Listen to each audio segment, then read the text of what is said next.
You need to go to a test center.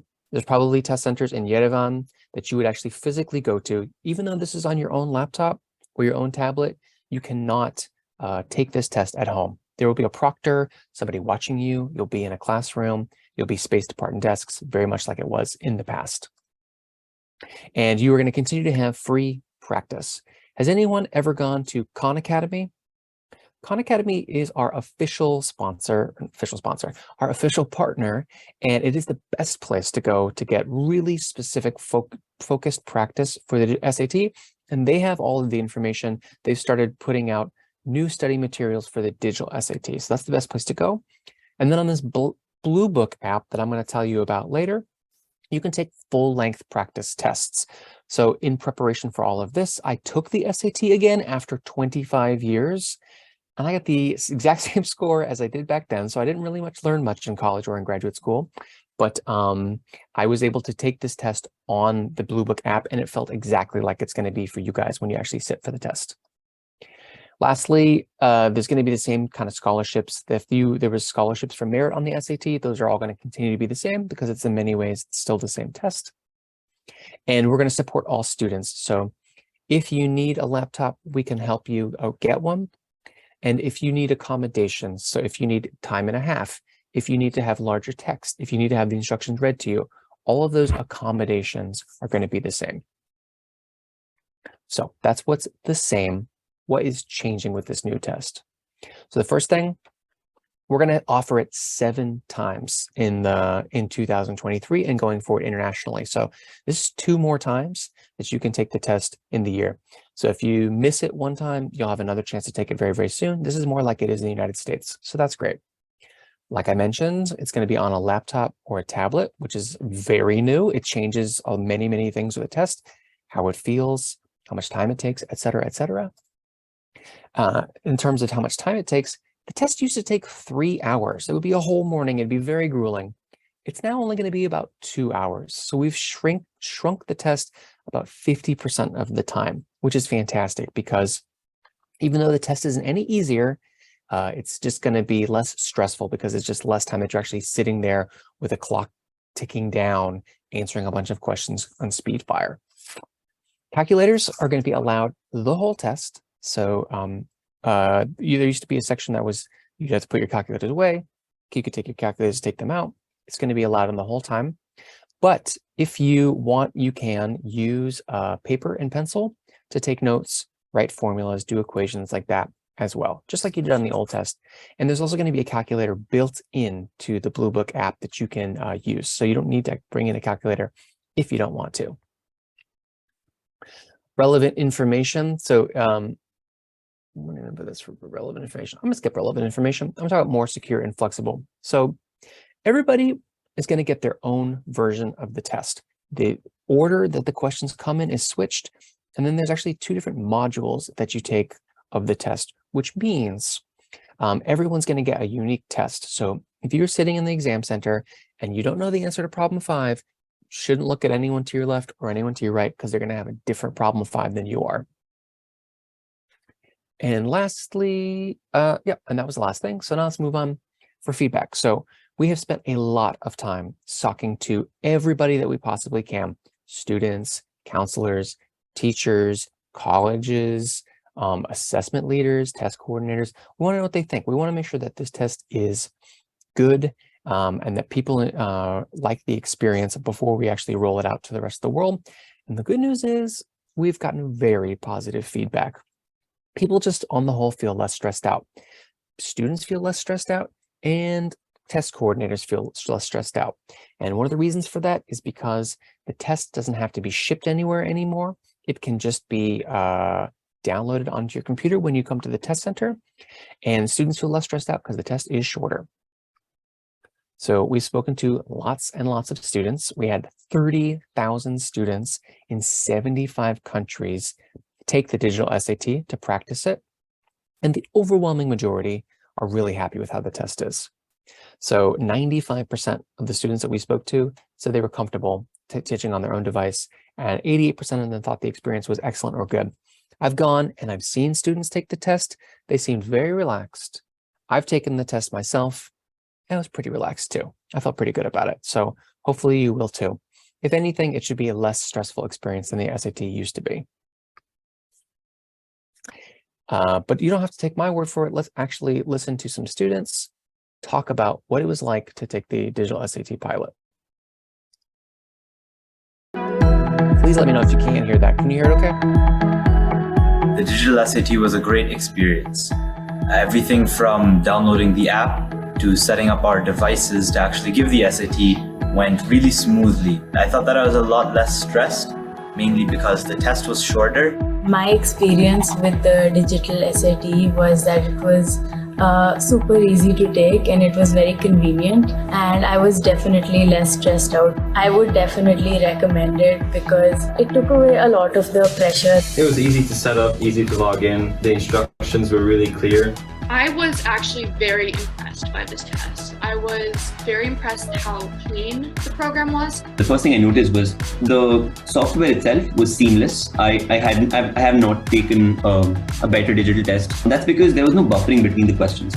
Digitally is more convenient because you can easily switch between the questions, and all the tools are provided. The tools at my disposal were very readily accessible and easy to use. The reading chunks were a lot smaller, which made it easier for me to concentrate on what they were actually asking for and what the content actually was. So that was a lot more enjoyable. It helped that today's SAT was much shorter and the questions were a lot more concise and straightforward. I liked it a lot better. For me, taking the digital SAT was so much better. I can't even explain it. I was so happy to take the test. So you guys can see the way that the test actually works is people go to a gym or a classroom and they're sitting at desks and they're separate and they have the laptop or the tablet on their desk. So that's what it actually looks like. And those are pictures from pilots that we had of the test. We're not going to watch that again. Okay, so let's actually talk about this test, the questions on it, how it's set up, the order of things, et cetera, et cetera. So looking at the old test versus the new test, with the paper and pencil on the left and the digital on the right, there's going to be fewer questions over less time. And that's true for the reading section, the reading and writing section, and for the math section. So the reading and writing section only goes from 96 questions down to 54. That's crazy. And it's going to be over 64 minutes. So you'll basically have 1.19 minute per question. So you'll look at a paragraph, you'll be able to think about it, you'll be able to read it several times before you actually answer it. So that's very, very nice. That's one of the reasons why it's less stressful. They also mentioned in the video that there has discrete questions. So if you took the SAT in the old days, there might be a long reading section with multiple paragraphs, and then you would have multiple questions that would correspond to that section. So you'd have to go back and forth. It'd be very, very long. You'd be trying to read the entire thing. Every reading and writing question now is one paragraph that you can see on the same page as the question and the answers. So everything's nicely all laid out at the exact same time. There's still pretty difficult reading passages. We might have something from Herman Melville, the guy who wrote Moby Dick, one of the best but also most difficult novels in the English language. You might have something about cellular biology. They're very, very difficult topics, but at the very least, it'll be a shorter section that you can see all at once. As for the math section, it's also going to be less questions and more time per each question. About 3 out of 4 of the questions is going to continue to be multiple choice, and 1 out of 4, you're actually going to type in your answer to the question. And there's specific ways that you do that I can show you later if you have any questions. Okay, so in summary, it's less questions, less time. And how is that possible? It's possible thanks to this wonky thing we call multi-stage adaptive testing. So adaptive means you answer some questions, and based on how you answer those questions, we're going to give you a second set of questions that are either going to be more difficult or more easy based on your level that we've seen from your first section. When we do that, we have to ask you less questions overall because they're more tailored, they're more specific to you. And that's why it makes it a shorter test. And it also, you may have had experience with this if you've counselors out there, if you've done any graduate stuff, there'd be ones where every question is adaptive. So if you take the GRE, which is like a test to go to graduate school in the United States, you answer one question. If you get it right, harder question. If you get it wrong, easier question. This one is in modules, which means you answer 22 questions in the English reading and writing section. And then based on how you do on those 22 questions overall, then you get a second module that'll be more specific to your level. The good part about that is that within the module, you don't have to answer every question in order. You can actually skip around, go back and forward, mark them and say, I'm not sure of this question. I'm going to come back later. Inside the module, you're really, really free to move around, which is another reason why it's a less stressful experience. This is also one of the reasons why it's more secure. So there's less possibilities for cheating or anything like that, because the questions are specific to each student and they're randomized in the order. And that's one of the cool parts about it being digital. It also, all of these questions, even though they're random and they're specific to the student, they're downloaded all at the beginning of the test when the student checks in. So if you sit down, you have internet, you're connected to the internet, you download the test, then you can be off the internet. You can be completely separated from it. That's totally fine. You'll be answering the questions. You don't need the internet again until the end of the test when you need to upload upload it. So you only need to be connected to the internet 2 times. And it's very, very little amount of information that we have to send to your computer, take from your computer. So it's pretty easy. Even if you're in a remote place somewhere, you'll be able to probably have enough internet to be able to take this test. And it's a more precise test because these questions, they're, like I said, tailored to each student specifically. And I'd mentioned this before, but this is just a little way to see what I'm talking about. So both in the math section and the reading and writing section, you have 2 modules. In the first section, you'll get a mix, some easy questions, some hard questions, a lot of medium questions. And based on how you do, then in the second section, then it'll either be more difficult or a little bit less difficult based on how your performance did in module 1. And then based on a combination of those 2 modules and a really complex equation that I can't explain, the different value is given to them, you then get the score for that section. Great. Okay, so that's, I'm going to talk a little bit, I'll show a video at the end of the webinar that talks a little bit more about what it actually looks like inside of the test and some of the features. It's really, really nice how you move around, how you answer the questions. So if you had any questions about that, just hold tight because there'll be a nice video about that. But it's important to talk about why this test is still important. Why do we still play a role in college admissions? So on a second here.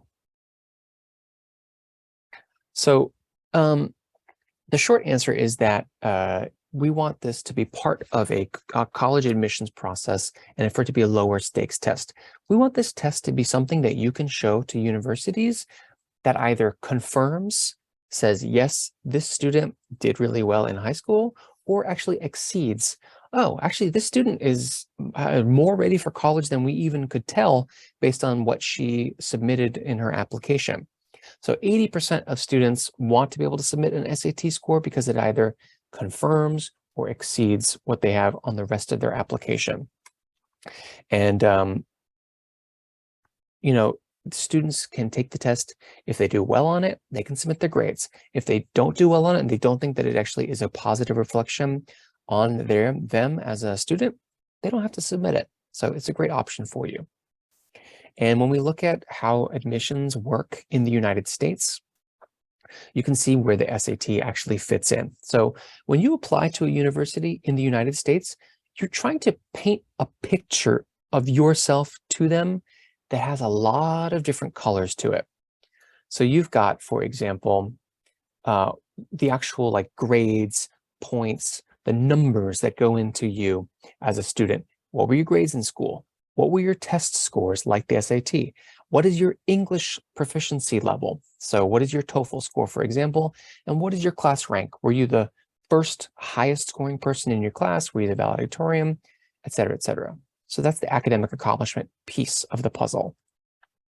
And then you have the curricular rigor, which means You went to a high school. Did you take the hardest classes that you could at that high school? Did you take AP classes? Did you do an honors program? Did you do things, take the hardest set of courses that you possibly could, do the hardest maths as you could, take as many languages as you could, etc. And then there's the context of where you are. So if you're a student from Armenia, if you're a student from Georgia, it's not, you know, an admissions office is going to have students from those countries applying, but they're not going to know every last thing about what it means to be a student in Armenia, what the national standards are. Some of those things are a little bit difficult. So they need a little bit more of a context to understand what it's like to grow up as a student in Armenia and what's it like to go to school there. What's your family like? What's the type of actual school that you went to? So that's all the environmental context. And then lastly, why do we make you write essays? Why do we have your teachers write letters to the colleges? Because we want to know you more than just the school that you went to and the grades that you got. We also want to know you as a person.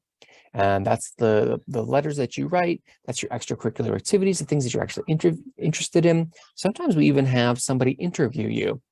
This is all a way of getting to know you.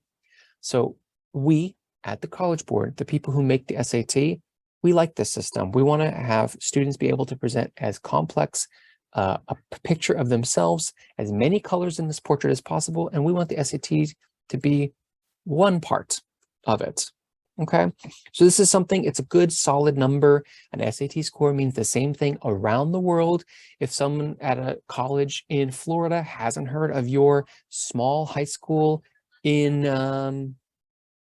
Belarus, then maybe this would be a good way to just say like, okay, I maybe not know a lot about other stuff about this context, but I definitely know that a 1500 is a great score in an SAT.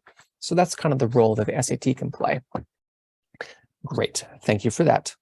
So like I said, it's really, really important, especially for you guys, if you're international students, and by international, I mean outside of the United States, because it really helps us to understand kind of a universal number that we can put with your application.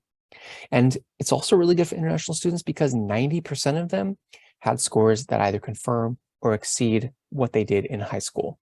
So that's great. And we want this to be something that you can use if you're applying to colleges outside of the United States as well. If you want to go to Canada, if you want to go to Britain, even if you want to go to Saudi Arabia or Brazil, the SAT is something that you can use to apply for colleges. So there's almost 70 different countries that you can use the SAT. It's sort of like a global passport for education now. And I work in the Middle East trying to make sure that that is true for more and more countries in our region. Okay, so now we can talk about registering for the SAT. One of the last parts about this. So people on my team, on the international team, have been working really hard to make this available in as many places as possible. It's currently available at 1,600 test centers around the world. I see Azerbaijan, Armenia, and Turkey, and Ukraine. And if, I don't know, if you wanted to go to anywhere in Central Asia as well, if you want to go take the SAT test in Kyrgyzstan or Kazakhstan, you can do that too. And you'll be able to do that starting in March. And you can also take it anytime that you want in high school, 9th, 10th, 11th, or 12th grade. We usually recommend 11th or early in 12th grade. And here are the dates. So you can currently register for the very first digital SAT test until February 24th. And then that will be up until March 11th. And then you'll see the next one's going to be on May 6th. And then June 3rd, that's my dad's birthday. That's one of the new test dates that we've added. And this is the website that you can go to register for the SAT. It'll also give you a link to download Blue Book, which is the app that you have to have on your tablet or computer to practice and take the SAT. So we've said that you need to use your own laptop or tablet to be able to take this device. What does that tablet or laptop need to be able to do? It needs to be able to do three things. It needs to be a laptop, tablet, or managed Chromebook. It needs to have power for 3 hours. So you're going to go to a test center. You're going to sit there and take your test. You're not necessarily going to be able to plug in your computer. So you should be able to have a computer that lasts for 3 hours without a charge. And of course, this device needs to be able to connect to Wi-Fi because that's the way that you download the test at the beginning of the test and upload it at the end. So that's what you got to have. And then I mentioned this a little bit before. If you need a laptop or a tablet to take this test and you can't borrow one from a friend and you don't have anybody in your family that can lend it to you for 2 hours, then you can talk to us at College Board and you can register and we'll send a laptop for you to borrow to a test center that you're going to take the test at. So you'll need to be able to be eligible for a fee waiver, and you have to prove that you have no access to another device. And then it's going to take some time because we're going to need to ship it, approve it. It's a little bit complicated of a process. So if you know that you're going to need a device, again, please let us know as soon as possible. Don't wait until the last minute because it'll be very, very difficult for us to send you a laptop. Great. So now the fun part, talking about practice. Where do you go to practice? How can you practice? I would recommend that you do 3 things. If you are interested in taking the digital SAT and you know that you're going to be taking it soon. Number 1, go download Blue Book and look at and get familiar with it. So it has a lot of what we say in English, bells and whistles. It has a lot of special things, features to it that the better you understand how they work and the more comfortable you feel with it, the better you're going to do on the test. So do not download the app and open it for the very first time on the day of the test. You should play with this device, practice with it a lot before you come to the test. For example, I was taking the practice test and I did the mathematics question. And there was one where they ask you to map I'm so bad at math, the point at which 2 linear equations intersect. So I'm writing it on a piece of paper, I'm trying to figure it out. Later, after I took the test, I realized, oh, you can just easily do that on the calculator. So I would have gotten that question right if I had known what the calculator is actually capable of. So it's good to be able to practice that. So that's the first thing that you should do. The second thing you should do is also use Blue Book to take practice tests. You can take 4 full-length tests and get a score.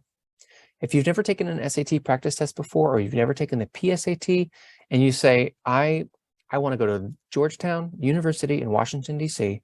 I know that I need a 1400 on the SAT to show them that I'm a good student who's ready for this test. Well, you go take the test right now and see what score you get on it. Are you at a 1350 or are you at a 1100? Depending on that, you get kind of a better idea of what it is that you need to do to practice and get ready. And these are exactly the types of scores that you would get on the real test. And then you can go and see exactly which questions you got right, which questions you got wrong, and you'll have a very good idea of what specifically you need to practice on before the actual real test. Okay, so those are 2 of the 3 things that you should do. And the third thing that you should do is go to Khan Academy. So once you've taken a practice test and you know which things you need to work on, for me, it's math. I would then go to Khan Academy and look at all of those topics. And they're specifically written and designed for the digital SAT. And it has all kinds of videos and worksheets and all kinds of information, more than you could possibly go through, to make sure that you're a real whiz at all of these different skills that you need for the test. And like I said, these are available now. You can get them on the Blue Book app, and you can take it as many times as you want. They're really, really great. It has a timer, so you can take it just like the actual test experience, or you can what's it called? Or you can take it at your pace, and you can pause and come back to it whenever you'd like. So we're trying to make the experience as similar to the actual testing experience as possible, so that when you show up to take the digital SAT, you feel comfortable. You're on your own computer. You're using an app that you're very familiar with. These are all the types of questions that you've seen before. People have questions all the time. What's the best way to be prepared for the SAT? Be prepared for the SAT. So here's a little bit about the features of the Blue Book. I'm going to skip this because we're going to watch a video instead that has a really great explanation of how this all works. I'll run the video, and then we can go to we can go straight to our question and answer. So we have this video here, and I'll be back just after this video plays to answer anybody's questions. Trying to get it to work. What is going on here?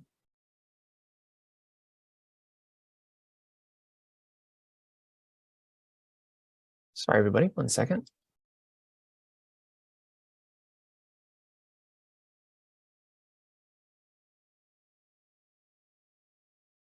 There. Oh. I always have this problem. There we go.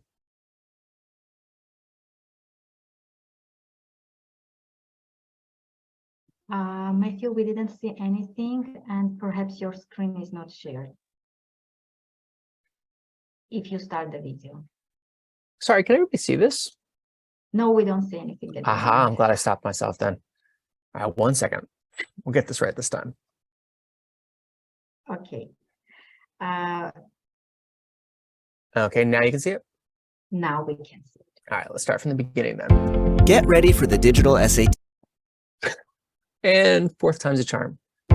Get ready for the digital SAT. Okay. If you're taking the test on a weekend, here's how it'll work. Before test day, you'll download the Blue Book application onto an approved laptop or tablet. If you're testing on a school-managed device, you may need to ask someone at your school to complete this step for you. Before test day, open up Blue Book, sign in, and start practicing. You can explore the tools and features of the app and try a few sample questions in the test preview, or take a full-length practice test. The week of the test, you'll complete a quick exam setup to install the test on your device, and you'll get your admission ticket. You'll need this admission ticket on test day. You can take a picture of it, print it, or email it to yourself. Arrive on time on test day. Check your admission ticket for your arrival time and the address of your test center. Be sure to bring your fully charged device. It'll need to stay on for roughly 3 hours, so we recommend you bring a power cord or portable charger. You'll also need your admission ticket, a valid photo ID, and a pencil or pen. Scratch paper will be provided. The digital SAT has 2 sections, reading and writing, and math. It should take you just over 2 hours to complete, not including breaks. Each section of the test has 2 parts, called modules, and each module is timed separately. You can move back and forth between questions in a module and review your answers until time expires. There will be a break between sections. During the test, you'll have access to a set of tools. On all math questions, you'll find a reference sheet and a calculator. You can also bring an approved calculator. Use the annotation tool to highlight text or leave yourself a note. On multiple choice questions, if you think an answer option is wrong, you can cross it out. And you can mark for review any questions you want to come back to later. Zoom in and out using keyboard shortcuts on laptops or by pinching on tablets. If you have a problem during the test, click the help icon for troubleshooting tips. And you can always raise your hand to ask the proctor for help too. When the test is over, your answers will be submitted automatically. Wait until you see the congratulations screen to close your device. We're excited for you to take the digital SAT. Download the Blue Book app and start practicing today. Very cool. So I'm going to share a link to that video because it's really helpful. And it basically covered everything that we covered today. And then I'm going to send you one other link as well. So there is that. And then the other thing that I'm going to send you, where is it? Get out of this. We did a whole video. I did a whole video where we went through and saw how the app actually works and where to practice and all these other things. So even more in depth than we've been able to talk about today. That is a video that shows you how to use the Blue Book app exactly and where the best places to practice for the test. Well, thank you very much for the very interesting and important presentation and for the videos. I believe they are very important and useful for others who joined us. And I see questions that arrived through chat box. So if you don't have anything to add, I will go ahead and read those questions for you. Please. Okay, good. Thank you. So if the questions students receive will differ in difficulty based on the personal performance, will they be graded on the same curve? Yes. So this is a question we get a lot. The short answer is I cannot tell you because A, I don't know, and B, if I did know, I couldn't tell you. It's complicated how the answers in the first module and the second module work together to give your score. Rest assured, there is a way that we do it so that it makes sense. But you cannot answer a bunch of questions wrong in the first section, hoping you'll get easier questions in the second module and then get all those right. There's not really a way to game it like that. You should answer all the questions that you can correctly, and that will give you your best score. Good, thank you. So the next question, are there any plans to have in-home or virtual tests for countries that don't have test centers? So this is a great question. So thank you for the question. And Yelena says, thank you for the presentation. Yeah, I think that I don't have any plans to do testing at home. It'll still be in test centers. We try our hardest to have test centers available every type of place that we can. There's very few places in the world, very few countries in the world that don't have a test center. But we're always, wanting to hear feedback. If there's a place where we're not available, if there's difficulties that certain students are having, we want a student anywhere in the world to have the same opportunity to take the test. So we're always welcome to hear feedback. Okay, so students need to go to test centers and either bring with them their laptops or borrow them from the college board, right? Correct. Okay, good, thank you. And the next question, what if I only need the math section of the test? This is very true for Armenia because we have American University in Armenia and they accept only math section of the test. So what if they need only to take the math section? Well, I would recommend, as an English teacher, to do your best on the English section. Don't stress out about it. Maybe don't even practice for it if you didn't need to. And then you can, of course, if they're going to have the math section, you could click through the answers if you wanted to, but you might as well try to get your score because you never know where you're going to be applying to in the future. And if you're paying for the test, you might as well do your best on it because then you can use it when you need to in the future.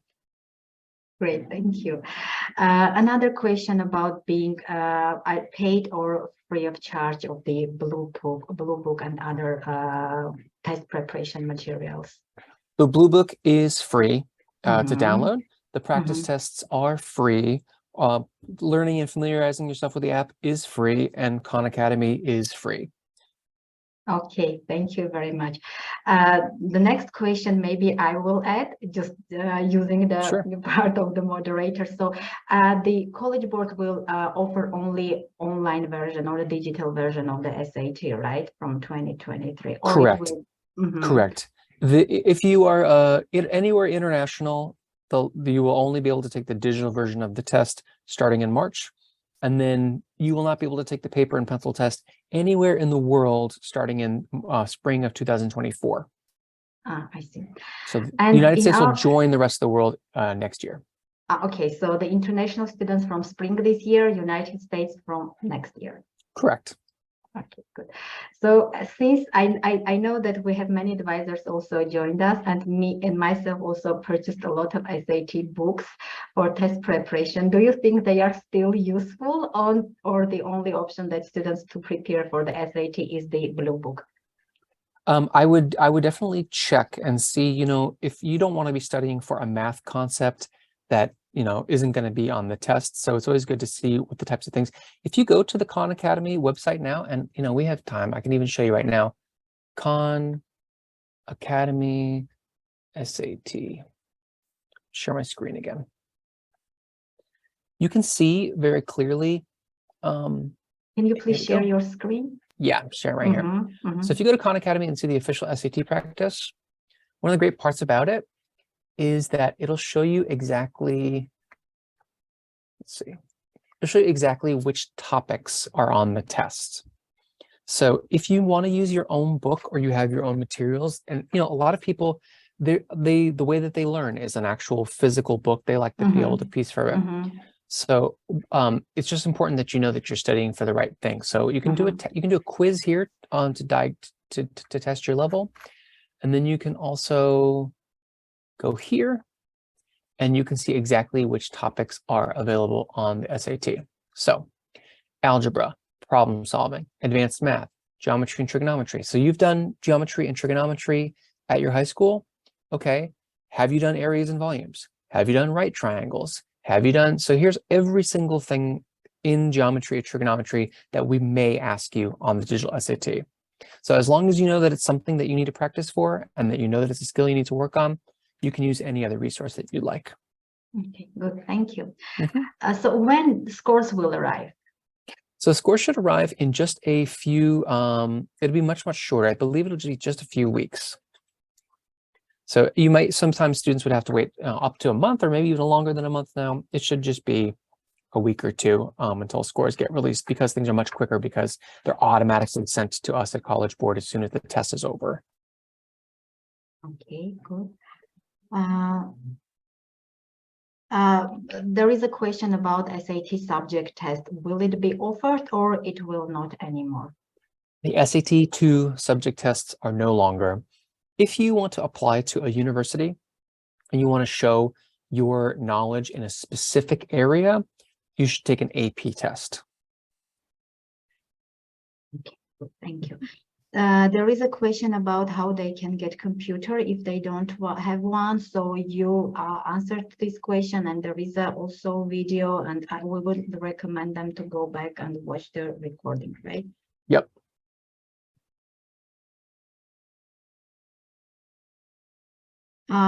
So there is a question about whether a citizen of one country can take SAT in another country. I don't think that this is a problem, right? So they Not a can problem. It take happens. It happens a lot. Yep. Are there any plans to issue paper-based practice materials books for the new digital test? You know, you've been asked about this. I'm not sure. I do not think that the College Board will, but there might be another organization that decides to do printed materials.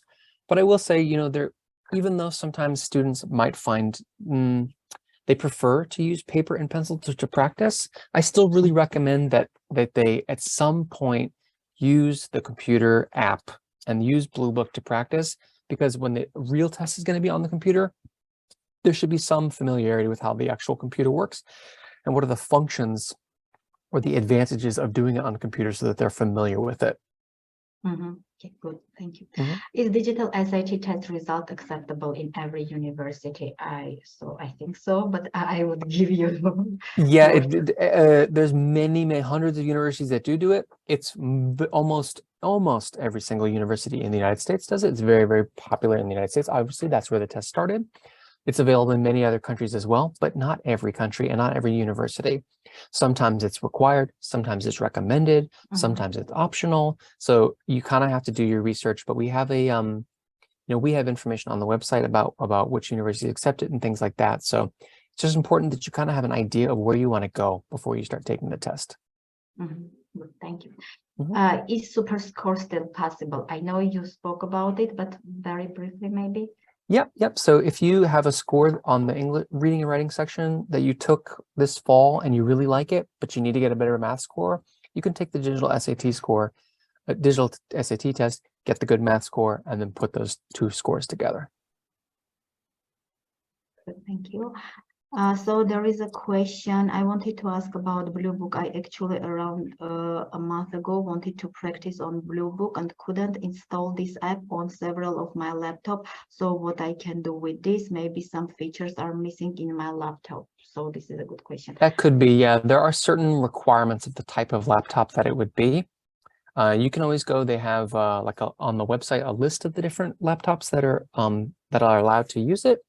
And then you can also contact like the customer service if you're having a problem with it. If it should be available on your website on your laptop, but it's somehow not working, they can help you troubleshoot that.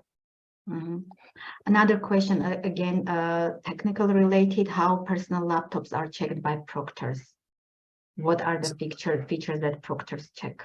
Yeah, so there's two things. So the interesting thing about Blue Book is that when you're inside of it and you're taking the test, it locks your computer. You can't leave the app. You can't go to Google and find the answer to something. You're inside the app. And then as well, because you're logged into the Wi-Fi at the test center that you're at, there's actually a nice app that the proctors have, or that the test coordinators have, where they can actually monitor where the student is on their test. Are they connected to the internet?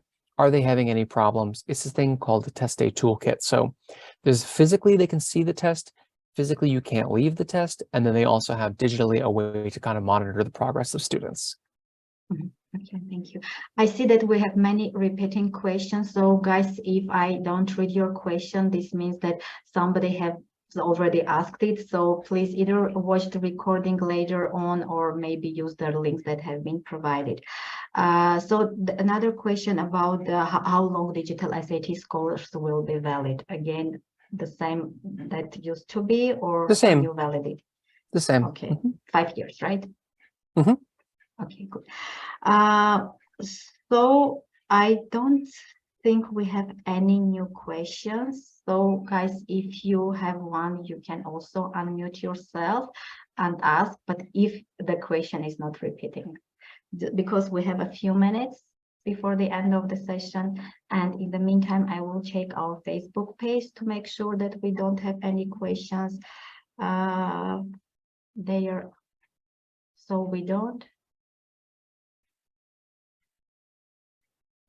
So can I use together scores for one section from the paper-based on one and the second one from the digital one, maybe for super score? Yep, that's possible. Okay. Is the types of question is changed? Types of question, I mean, types are the same, right? Yeah, they're similar in a lot of ways. I mean, the reading sections, they're shorter now, so that's a little bit different. But a lot of the content is exactly the same. Definitely the topics that we're asking about. Okay, good.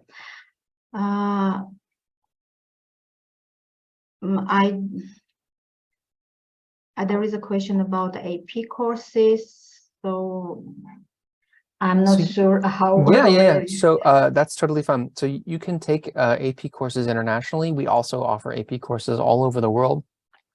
If you don't have AP courses at your school, you can also study for an AP test and then take it at a school close by you.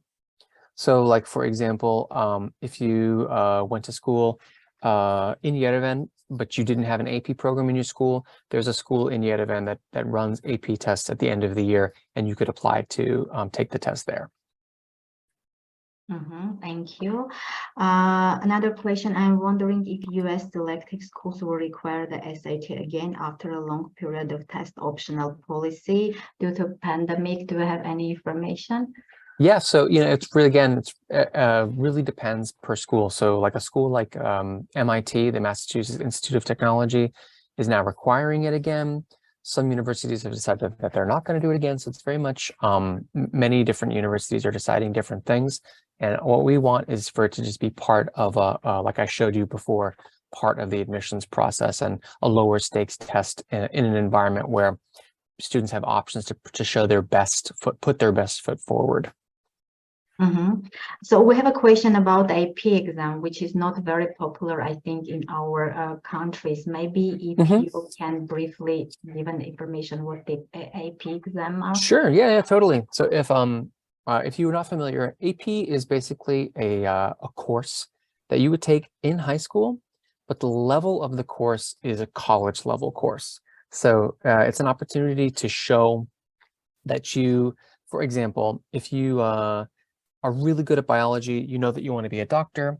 So you take biology in high school and it's easy.